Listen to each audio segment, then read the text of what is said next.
Mayong gabi mga kapaglaom.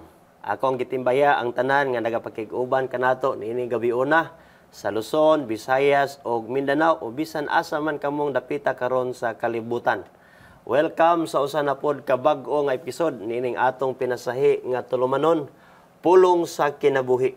Usa ka oras kini nga online Bible study sa pulong sa Dios nga mao'y magahatag kanato og bililhong kaalam, giya sa kamatuoran, dalan sa kaluwasan ug buhi nga paglaom.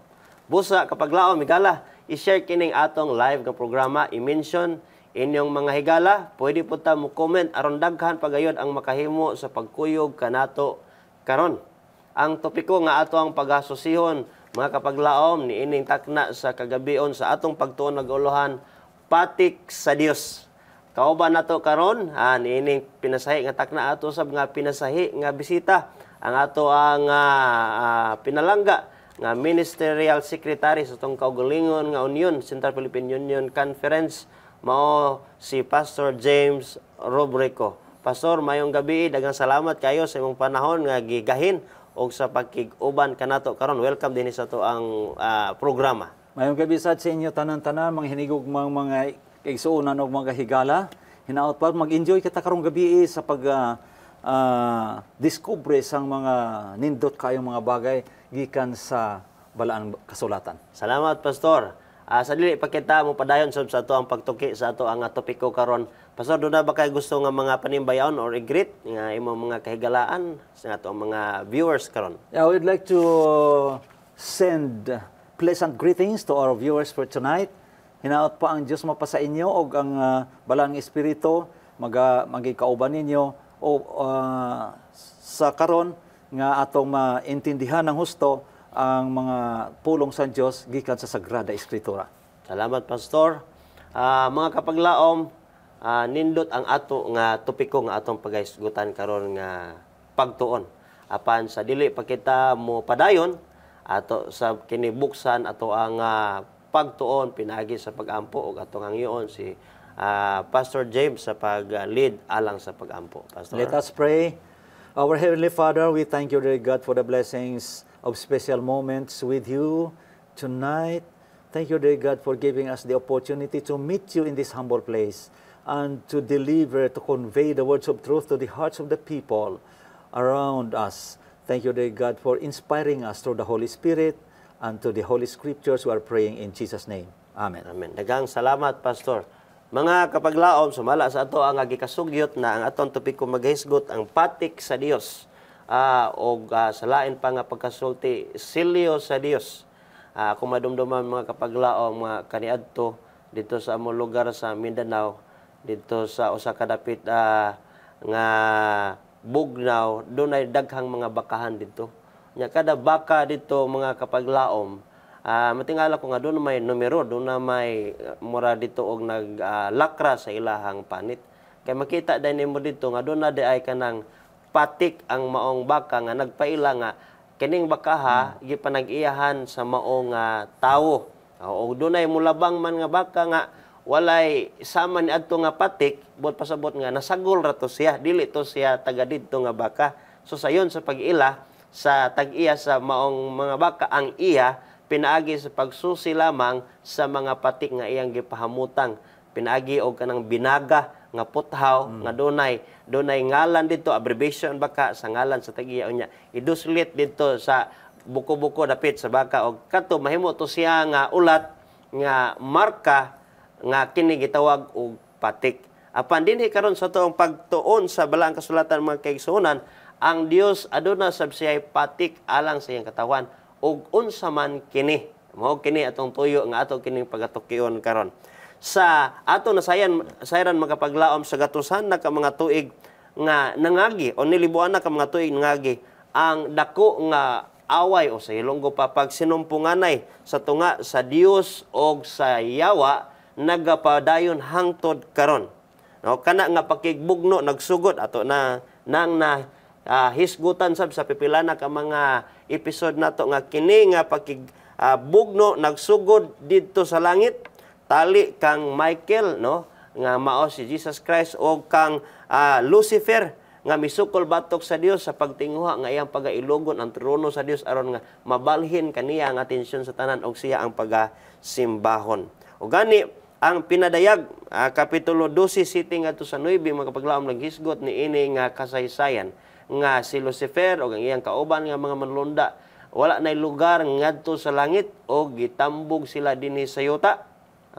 O nga nalupig sila sa pakigbatok sa atong Dios o gipakita sab gikan sa mga pulong ni Hesus nga si Satanas sumala pa sa Mateo 7:13 nga nagmalampuson siya sa pagdala hapit ang tibuok kalibutan sa pagsunod kaniya. Gani nahulog si Adan og si Eva sa iyaha nga pangilad sa tao, no? Og na-deceive ang maong banay sa katawhan. Busa ang Mateo 7:13 ug 14 mga igsoon, bisan pa niini nga mga nahitabo sumala pa sa Biblia, may pipila kami dawat gihapon sa dapit sa Dios. Gani ang Dios nagaingon sa pinadayag 14:7 nga kahadlukin ninyo ang Dios og kaniya ihatag ninyo ang himaya og simbahan ninyo siya nga maoy nagbuhat sa langit og sa yuta, sa dagat og sa mga tuburan sa tubig. Atong ihan-ay daan mga paglaom sa dili pa nato sugdan gid ang tanan uban ni Pastor James nga ang kalibutan ang tawo giumol sa Dios sama sa iyang dagway. Apan ang yawa nga diri tambog sa kalibutan iyang gitinguha ang pagguba sa imahe sa Dios diha sa tao og ang Dios mihimo og mga lakang aron nga ang tao mahibul balik diha sa iyahang presensya og aduna siya gikabilin, gikaplastar o gikahatag nga mga ilhanan nga kini nga ilhanan kung anaa kini sa maong katawhan niya sila iyahang pagailhon nga iya og siya iya nga Dios. Karon na kauban nato kapag laom Pastor James, pastor atong unsay imong ikadugang sugyot unsay atong una diha nga mga butang nga tulubagon o tubagon tagaag pagtagad sa ato ang topiko karon Pastor. Pastor Kim, balikan ta ang baka. Anong tuyo sa tag-iya? Ngano gimarkahan niyang baka? Tungod kay dito manggod sa maong lugar paglaom Pastor, daghan nitong mga nagbuhi pog baka. Ang tuyo sa nga rason nga aron nga kung mugaling masagol man sa dito sa laing mga bakahan, maila gyud niya nga iyahan ng baka kay naamang gyud ditoy patik, no? Okay. In other words, markahan ang baka para mailhan kung kinsay tag-iya. Importante na kayo kay maski ang baka o karabaw sa akong hibawan may credential. Oo. O sa credential na diha nakabutang ang description sang baka o description sang karabaw, may credential nga papel o may marka sa iyang lawas. Diya mahibawan kung kinsay tag-iya sa baka. May question di Pastor Kim, kang kinsang dagway gibuhat ang tao? Kay kinsang dagway gibuhat ang tao? Ngano may tao karon? Kay kinsang dagway na sila ginbuhat. Now, ang Biblia mga kapaglaom Pastor ato ang pangutan-on ni ining maong tubaga. Sumala pa sa Genesis 1:26 kay nagisgot manguta og patik o kanang napatikan buot pasabot iya na gipanag-iyahan sa tag-iya sa patik. So atong hibaluon karon sumala sa Biblia unsay tubag sa mga pangutana kinsang dagway gibuhat ang tao. Genesis 1:26. Okay, nagaingon siya dinhi kanayon siya. Og miingon ang Dios, buhaton nato ang tao sumala sa atong dagway.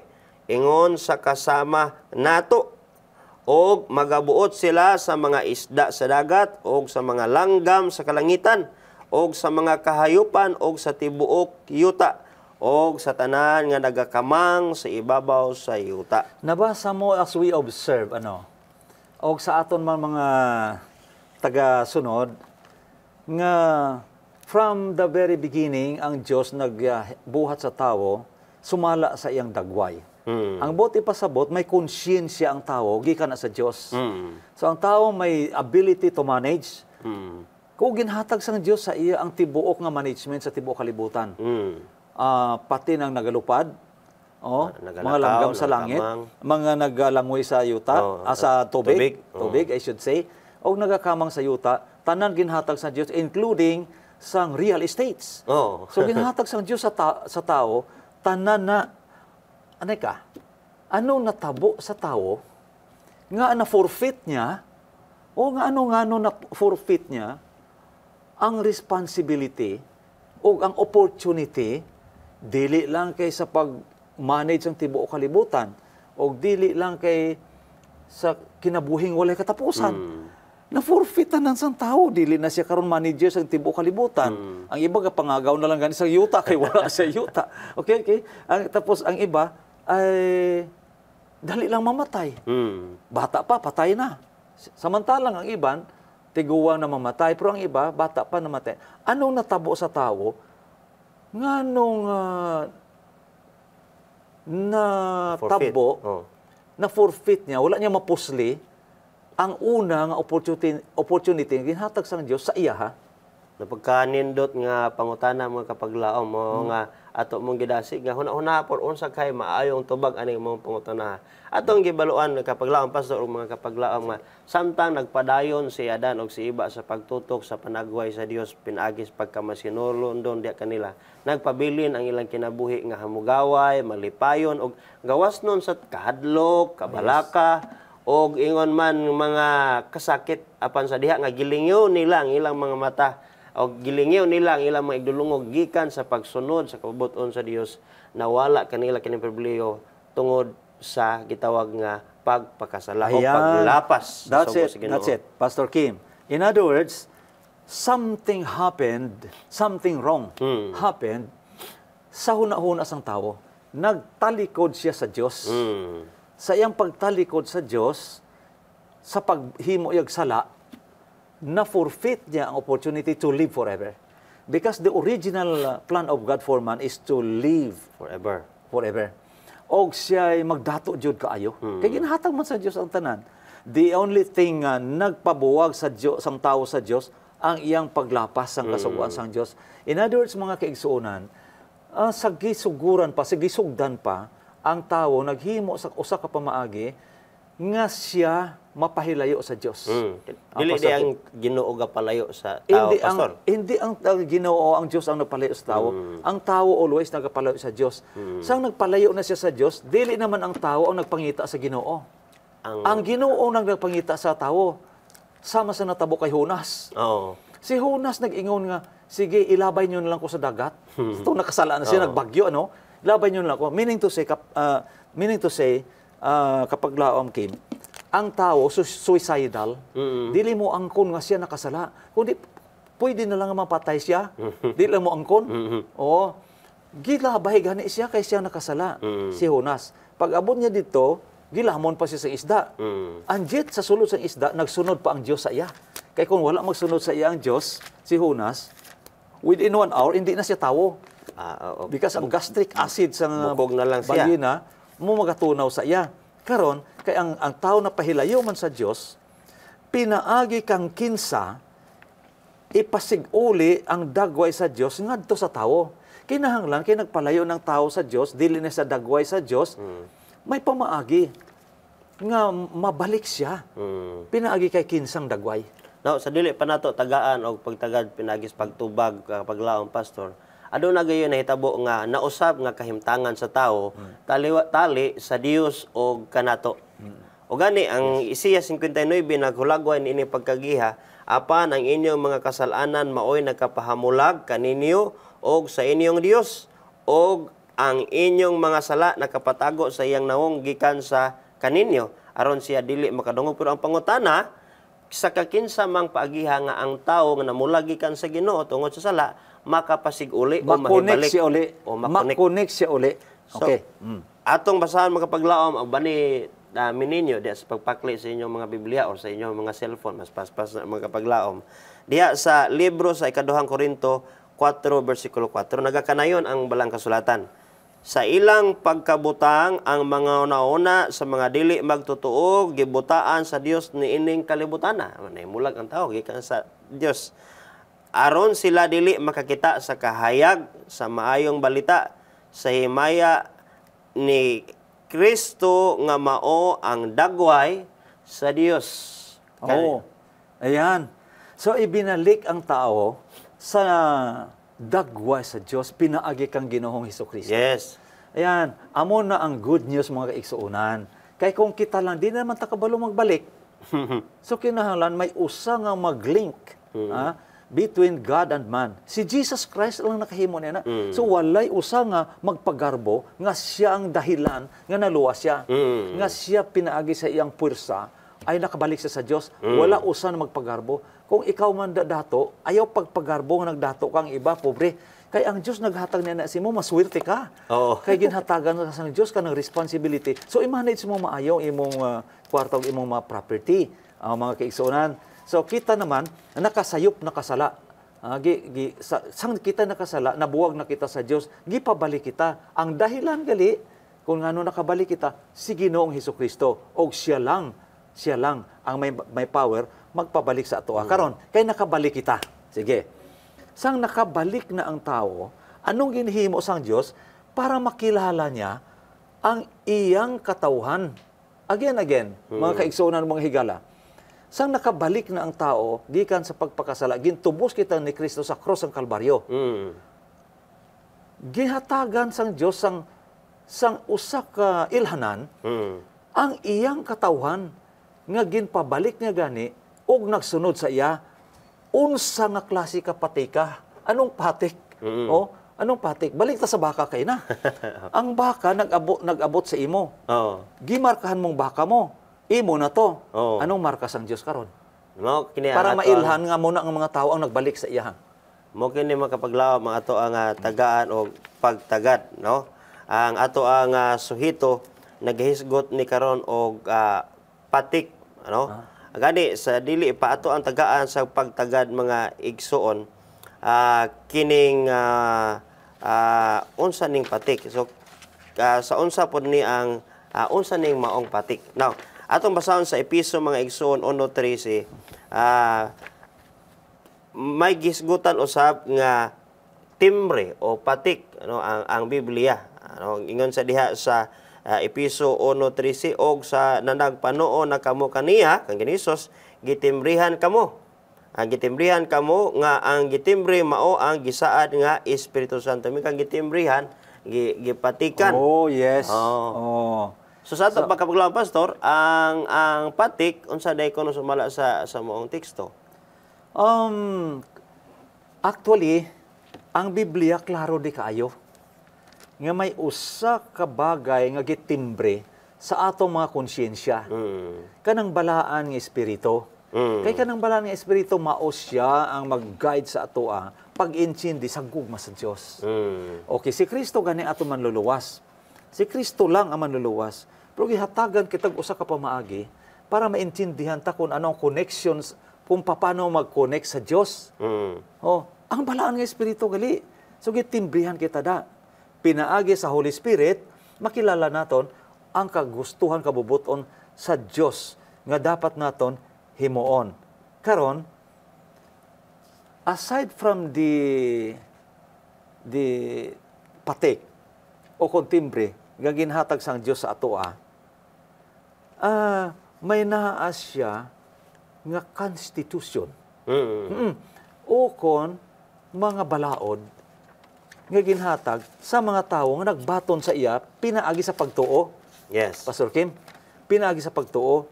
Karon ang balang espiritu amo nagadictate sa aton. Pinaagi sa pagtuo, may ginasunod kita. Halimbawa, ako tawo mo. Dapat magsunod ko nimo. Kung wala kay regulasyon, anong sundon ko? Wala man kay Wala.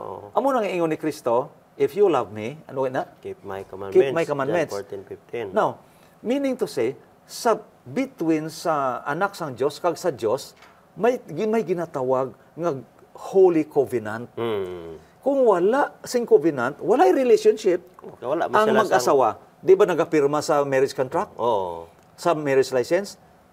May ginatawag sila nga bilateral agreement. Oo, sa duha, nga may relasyon sila. Ang Diyos may naaman. Gipatikan kita, timbrihan sa balang espiritu. Pagkatapos, gihatagan kita o kondisyon. Hindi kay gintimbrihan kita pagkatapos pag gusto ka na lang dito. Langoy-langoy ka to sa pagpakasala. Total na timbrihan ka naman, no? Okay, anong balaod ang gipakigsaad sang Dios sa iyang katawan. No, ang Biblia, mga kapaglaom pastor, kining balaod sa Dios gisgutan sab kini diha sa Hebreanon 8 bersikulo 10. Okay? Na kung dito magisgot sa bag-ong tugon, nag-ingon ang Hebreanon 8:10, kay kini mao ang tugon nga akong pagabuhaton uban sa balay ni Israel sa human ni adtong mga adlaw. Nag-ingon ang Ginoo, igabutang ko ang akong mga kasuguan o balaod sa ilang huna-huna o sa ilang kasing-kasing. Usab igasulat ko kini og ako mahimong Dios nila og sila mamahimong katawhan. Apan ang Salmo 40 bersikulo 8 kapaglaong pastor nagisgot sa balaod nga mao kini ang kabubuton sa Dios. Kabubuton sa Dios og balaod. So kubot na ko ni basahon mga kapaglaom agi og dugang suporta sa maong pagtubag sa pangutana. Unsa maning balaod, sumala pa sa 40 bersikulo 8, nagakalipay ako sa pagbuhat sa imong kabubuton o Dios ko, ang imong kasuguan aniya sa sulod sa akong kasing-kasing. Very good. That's it. Mauna akon nga naman nga ang Dios naghatag ilhanan sa iyang katawhan, ang iya galing katawhan mailhan mo. Dili kay sa balaan ng espiritu, kay dili man makita. Gintimbre lang sang Dios ang balang espiritu. Dios lang ang nakakita. Kung ang iyang balang espiritu nakasulod sa konsyensya sang iyang mga anak, makita mo lang nga sila gitimbrihan sa ilang batasan. So mo din nag-ingon dira sa Galacia kapitulo 5 pastor nga ang bunga sa espiritu. Ayan. That's it. That's it. Now, meaning to say, gisuwat ni sang Dios ang iyang balaod sa huna-huna o sa kasing-kasing. Giingon pagani nga sa agtang sa forehead. Kaya sa frontal lobe sang atong brain, diha ang nag-reside ang Holy Spirit. Da man nagakonek ang devil. No? So, may ginatawag nga battle of the mind. Either way, kung batunon tang iya sang yawa o ang iya sang Dios, sa mga Kristiyano, ginabatol ginila na ang iya sang Dios. Da na nagakontak sa una. Amo na gisulat siya, sa huna-huna daw gisulat. O gisulat pag sa kasing-kasing. In other words, kung gisulat diretso sa kasing-kasing, wala na huna-huna. So gisulat sa duha. So gisulat sa ulo para may konsyensya. So may isip siya. Pagkatapos ginsulat sa huna-huna, gisulat pa sa kasing-kasing. In other words, dili lang kay ginisip kundi ginbatyag pagid. Muna nga kay ang atong pagsunod sumala sa gugma. Tinood. Kay may dako nga relation ang brain kag ang heart. Karon kung ang naisip sa huna-huna, wala na may balatyagon. Wala na asa lang sa isip. Wala balatyagon. Pero kung naisip sa huna-huna, pagkatapos gibatyag sang kasing-kasing, nahatagan color.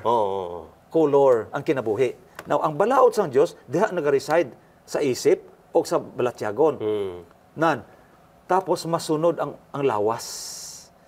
Taod-taod gamay, istoryahan tani ang relationship na sang ulo kag lawas. So nagsunod ang lawas ngano kay ginhuna-huna, kag ginbatyag. So ang magawa sa iyang hambal, sa iyang paggiho, sa iyang paguna-una, makita ni siya nga mao ang manifestation kung ano ang ara sa sulod. Sa sulod. Kay ang huna-huna ka balatyagon dili man makita. Kinahanglan may buhat. Karon kung ano gibuhat niya, mo na galing ginahuna-huna, diha mailhan ang may timbre ug may markas ang Dios. Now, naanatade. Unsa ang kahimtang himuon ni Kristo diha sa iglesia? Dili naman.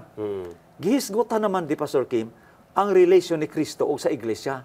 Anong imagery ang gigamit? Anong sa balaan kasulatan, anong imagery ang gigamit sa relation ni Kristo o sa iglesia? Ano nga imagery? Atong basahan mga kapaglaom diha nasab sa balaan kasulatan uban ni ninyo sa pagbasa diha sa Episo 5 bersikulo 25 o ngadto 27 nagakanayon ang balang kasulatan. Kamong mga bana, higugmaan ninyo ang inyong masigkaasawa.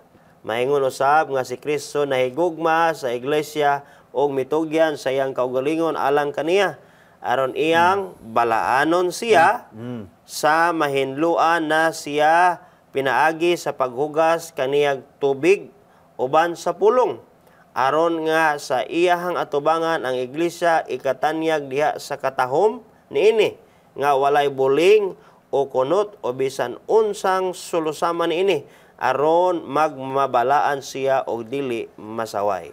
Kapag laom Kim, nindot kaayong imo gibasa diha sa balaang kasulatan. Unsa daong kahimtang ang himuon ni Kristo diha sa iyang iglesia?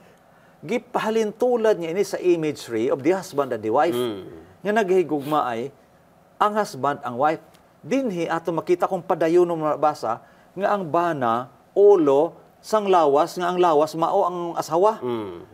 Mao na nga si Kristo, ang mao ang ulo, ang iglesia, mao ang iyang bride, ang asawa. Alright, in other words, kini galing pag-asawahay, ini kaminyoon, is a sacred institution nga nagalarawan sa relationship ni Kristo sa iyang iglesia. Kung ang bana mao ang ulo, higog mao niyang lawas, alangan naman pasaktan mong lawas mo, ikaw lang naman ang masaktan. Kung ang lawas naman, imagery sang asawa, sang bana, maghigog maanay silang duha. Og ate manon sa bana ang Ate iyang manon asawa. ang iyang asawa. Palanggaon, O nanay. ang asawa naman, in return, magikauban sa iyang bana sa tanang butang. Meaning to say, kapag laom Kim, kining duha, dili dapat magbuwag, mag-separate. Kaya kung mag-separate ning duha, ang lawas, wala na ulo. Wala na. O ang ulo, wala na lawas. Anong matabo? Dili na natawo nga tawgon. Now, mauna galing nga imagery, ang gihatag ni Kristo para maintindihan ta ang relasyon ni Ginoong Hesukristo sa iyang iglesia. Karon kung ang iglesia magbuwag sa ulo nga si Kristo, malayo kaayo ang ulo sa lawas. Meaning to say, kung si Kristo Sabado, ano ang lawas? Sabado man. Kung si Kristo halimbawa, Biyernes, di Biyernes ang lawas. Kaya ang timbre, magrepresentar man siya sa Lawas. tag-iya sa timbre, katong patik. May patik ang lawas. Kay kamo nang batasan ni Kristo sa Lucas 4:16 nga ulo, mao nang batasan sa lawas. Karon, giunsa naman ni Juan pagsaysay ang katawuhan sa Dios sa katapusang mga adlaw karon. Mao ning turning point na karon, Pastor Kim. Kay ang Dios may katawuhan gikan sa Garden of Eden. Pagkatapos nag-abot ang global flood, ang lunop. Pagkatapos na may katawuhan naman siya sa pagkatapos ng lunop. Nagpakasala ang tao, nag-abot si Abraham, nag-anak kay Isaac, nag-anak kay Jacob. Si Jacob nag-anak sang Israel. Sa Israel ginhatag niya as a nation ang iyang agreement, ang Ten Commandments o ang iyang mga kasuguan.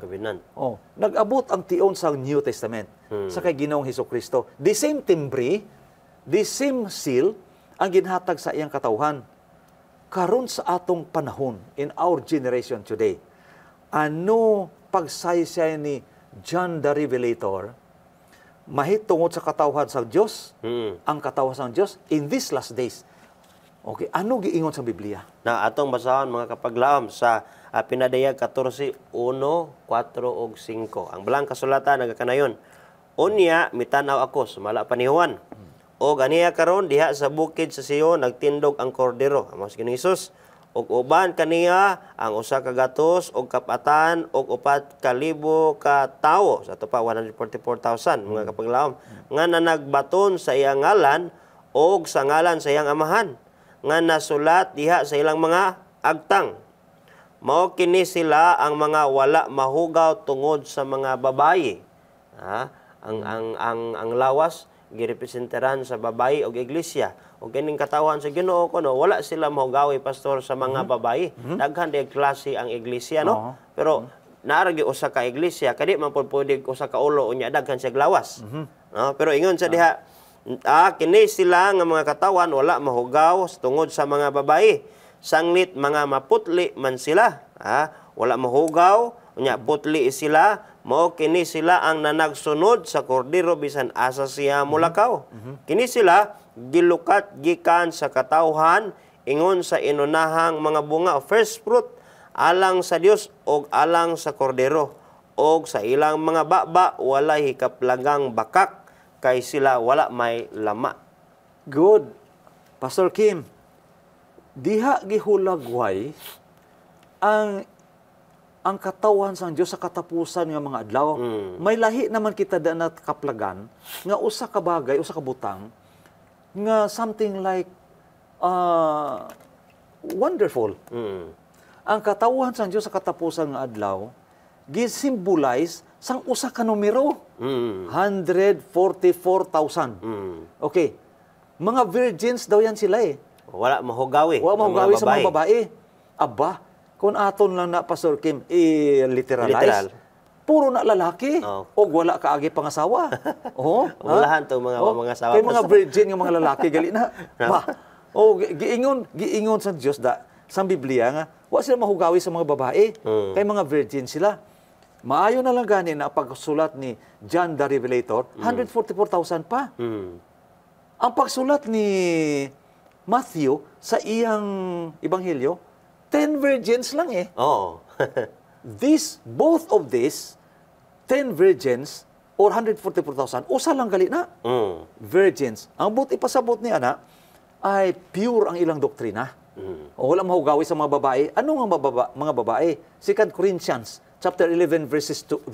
Atong basahan, Pastor.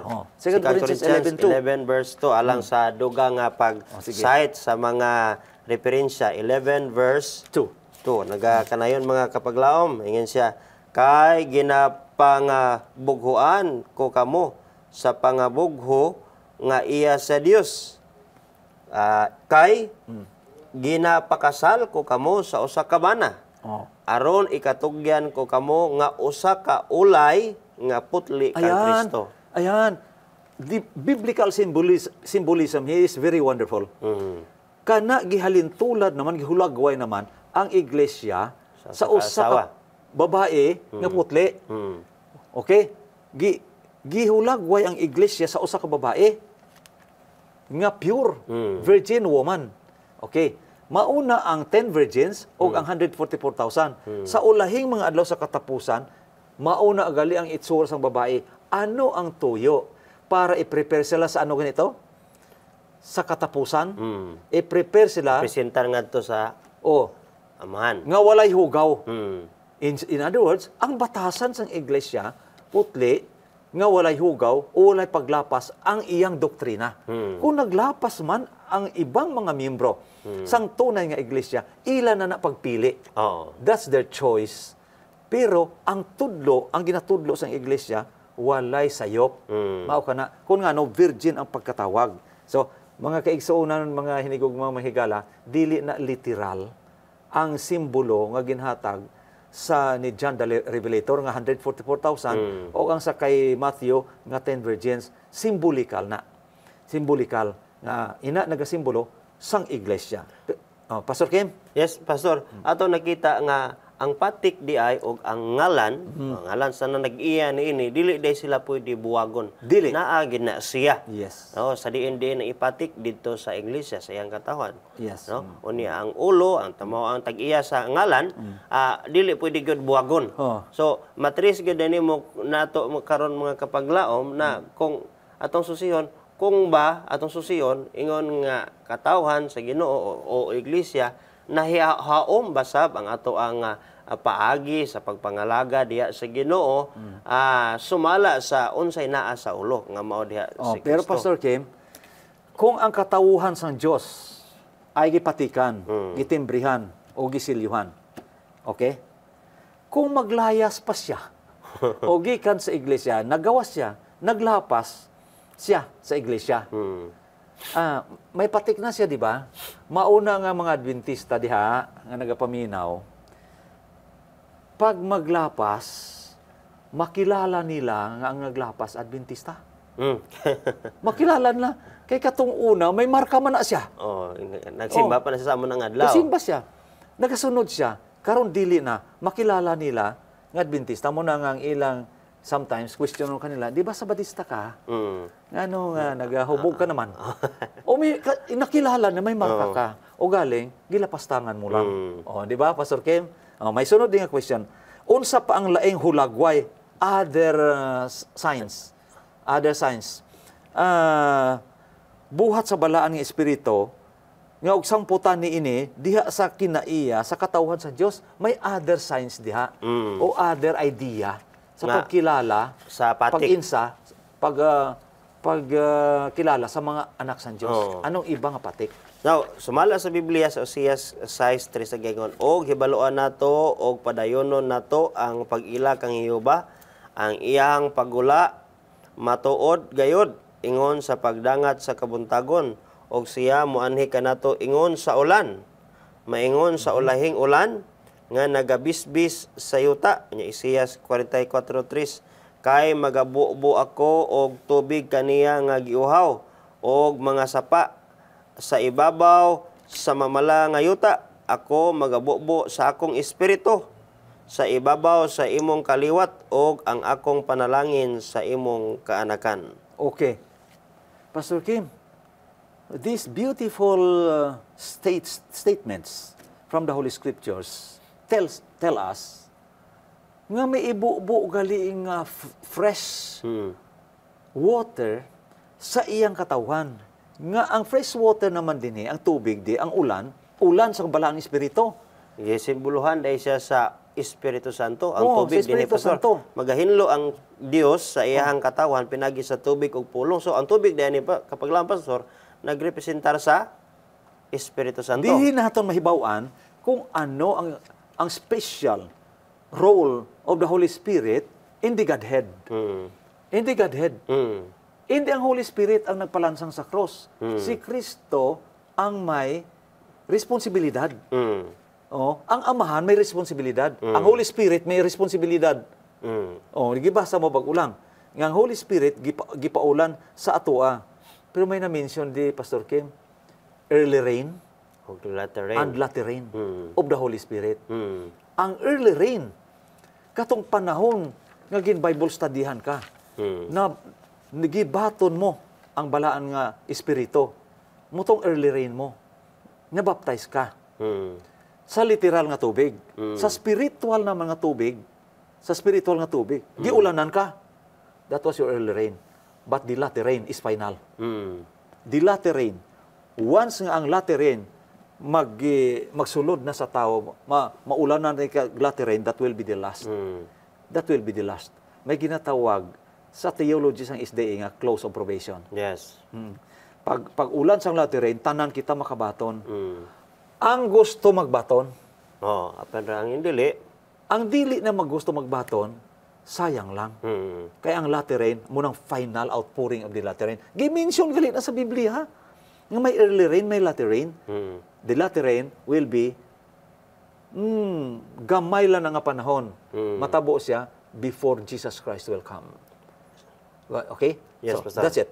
Now, may mga nabilin nga mga pangutana di nga tagaan-tag-analysis. Okay?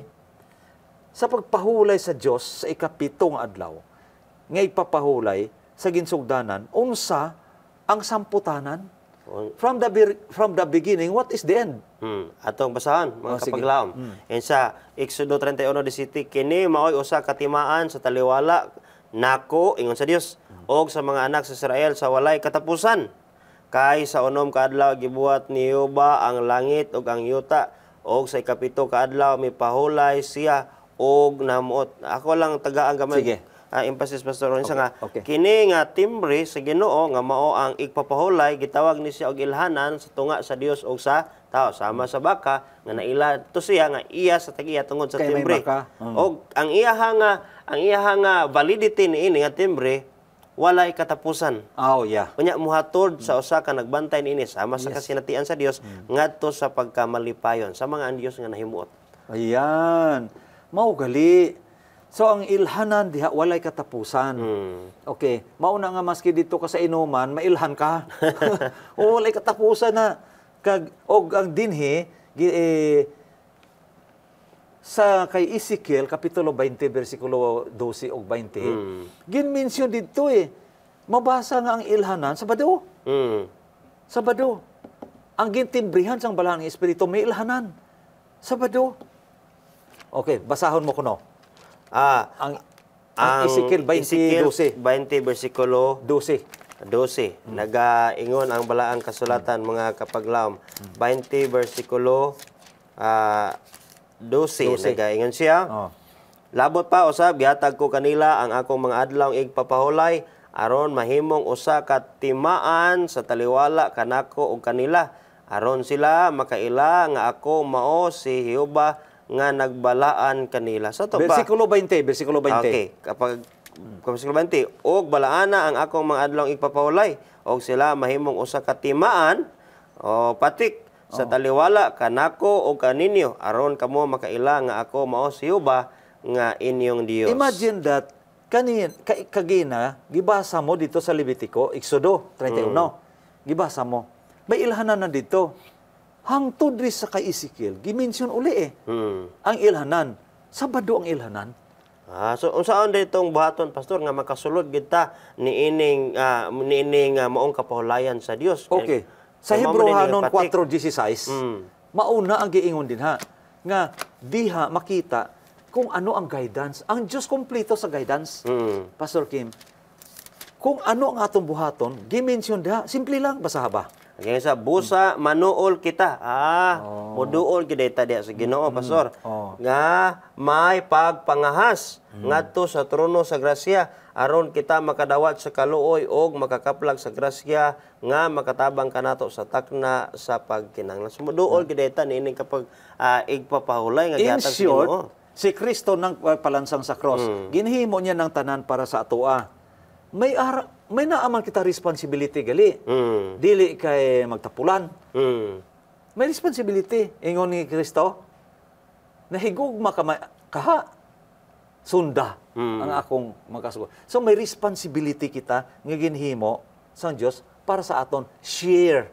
So Share of responsibility. Dunga sabda na pastor dili lisod ay pangitaon ang Dios o nigpuduol ta niya kay naa day say ilhanan na say timbre nga ato ang pangitaon o kana siya mo kining adlaw igpapahulay. Yes, kumplito sa identification at description ang gihatag sa Dios sa aton nga guidance. Kita lang ang dili na makakita because of sin. Ang sala mo'y nagtabon. Karon, unsa ang pinasahing na tudlo sa Dios nga timaan sa iyang kadugtungan ngadto sa iyang katawan unsa ang iyang patik. Na mga kapaglaom Mga final questions ni Pastor. kung basahon nato ang Exodo kapitulo 20 bersikulo 4 nagkanayon ang balaang kasulatan nga hinumduman mo ang adlaw nga papahulay aron sa pagbalaan niini. Og kining tekstuha nga ato ang gibasa mo kini tubag sa maong pangutana unsa ang pinasahing tudlo sa Dios sa timaan sa kadugtungan ngadto sa iyang katawan ug unsa ang iyang patik ang adlaw ipapahulay ingon nga ang Dios nagpahulay niining adlaw kita man usab mo pahulay niini nga sama nga ang ulo pareho sab siya og lihok sa lawas alawas sa maglihok sa ulo. Tama, Pastor Kim. Mao ka na nga sa katapusan. Ang Dios hindi ta na mabasol, Pastor Kim. Kaya ang Dios naghatag sa aton sa kumplitong guidance. Kumplitong guidance. Kita na lang sometimes ang mga tao na lang ang dili makatultol. Tungod nga lahi ang iyang dalan nga giagihan. Pero maski ang government final words maski ang government nakaintindi mga kaigsuonan na og mga higala diha sa nga nagasunod sa atong programa. Mahibulong ka ngano nga ang government nag-order sa munisipyo sa government offices nga walay opisina kun Sabado. Dili lang kay Domingo. Sabado man. Walay opisina, Domingo walay opisina. Ngano nga duha ka rest days ang gihatag sa gobyerno. Even the government nakaintindi kung anong adlaw ipapahulay sang Dios. So ginhatag sa aton sang government ang opportunity. Domingo, pero nadala ang Sabado. In other words, nakaintindi mismo ang government nga kanang Sabado mo nang ipapahulay sang Dios, Pastor Ken. Daghang salamat kayo kapaglaom Pastor James usa ka nindot kayo nga suhito nga ato ang gidiskusyonon karon apan dili na paigo ang atong panahon nga makapadayon pagkitaapan. Salamat sa Ginoo nga ato nahimo nga pakigbahin ug atong natingban gayud ang pagpasabot ni. Daghang salamat Pastor sa kaalam nga imuha nga gipakigbahin nga karon sa ato ang pagtuon, no? O salamat sab sa pakig-uban mga kapaglaom nining gabi una naman sa ato ang pagtuon sa dili pa kita motapos Pastor, doon na ba kayo the concluding words o statements sa atong pag-end? Hinaot pa nga nag-enjoy kamo o na-enjoy tatanan sa atong talakayan karong gabi. Hinaot pang bala ng Espiritu magsulod sa aton o mahatag sa atong dugang pangagiya o kinaalam kung paano naton intindihon ang gugma sang Dios sa kalibutan. Salamat, Pastor. Mga kapaglaom, alang sa atong pagtakop sa atong pagtuon karon, magampo kita. Daghang salamat Ginoong Dios sa usa ka manindot nga pagtuon og imong gipasabot kanamo nga aron nga kami gayod mahibalik diha kanimo og aduna kay patik nga imuha nga gikabilin nga sa diin makatultol gyud kami sa pagbalik diha kanimo Ginoo. Salamat nga wala nimo kami pasagdi ug kami imo gayod nga gipaabot nga makabalik gayod diha pinagi kang Ginoong Hesus. So Ginoo, panalangin ni ang mga kapaglaom ug kini nga programa o sa palaboton ng mga adlaw o karon Ginoo nga kami madasik sa pagsunod pag-alaga di kani makabaton sa gugma sa pagkamatinumanon sa imong kabubuton nga mao imong mga kasuguan. Kining tanan among giampo gipasalamatan sa ngalan ni Jesus nga manuluwas. Amen. Amen. Daghang salamat kayo mga kapaglaom sa inyong pag-uban. So sana po ka malampuson nga panaghisgot sa pulong sa Dios. Please share, like, and comment nining atong video ngadto sa inyong mga higala aron ma-notify na usab sila sunod na pod nato nga mga episodes or i-click, like, and follow kining atong page sa Hope Channel Central Philippines. Kuyog na punta sa sunod episode matag Domingo alas 6 hangtod alas 7 sa gabi. O ang reprise nini matag Miyerkules sa maora gihapon nga oras dinhi lang sa ato ang programa dinhi sa Hope Channel Central Philippines ining atong pinangga nga tulumanon pulong sa kinabuhi.